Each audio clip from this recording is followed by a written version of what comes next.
Hello, lovely. So this was a great question. So I thought I would do you a little video reply. So when I go on to Whole Foods, the concentration is obviously going to be on protein, then veggies, then carbs. Of course, I'm still going to be able to have an occasional treat. They do not expect you to live the rest of your life not enjoying life. The whole point of this is to get to a healthy BMI and live a healthy life. And people that are a healthy weight, they eat things in moderation, which is not something that I have been doing, hence why I have got to this size. So I've shown already my little saucer and my little bowl. That is the portion size for me for the rest of my life. So what they say is you're allowed 4 to 6 meals of those tiny little portions. It's a little and often kind of situation.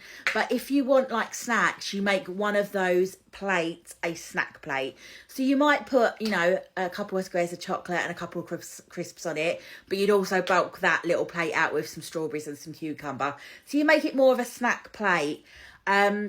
There is a thing called slider foods, and anything without nutritional value, people find they can put a lot of away still. So crisps, chocolate, things like that, people can eat a lot more of those. People get full up from like this much chicken breast, but then we'll eat a king size bag of crisps. So for me, I am actually going to avoid those foods for as long as possible and train my body into healthier eating. But yeah, I will be able to have the occasional treat.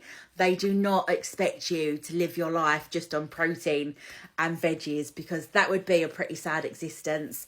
We had an anti-diet talk and they was like, you know, are you going to have a piece of birthday cake at some point in life? And I was like, yeah, like I'm 36. I'd like to think at my 40th birthday, I might have a little bit of birthday cake.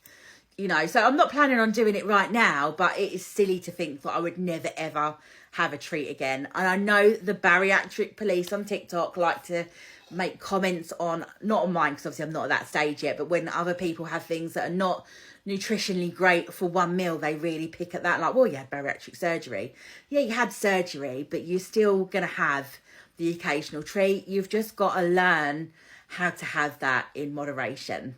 So I hope that helps and answers your questions. If you've got any more, pop them in the comments.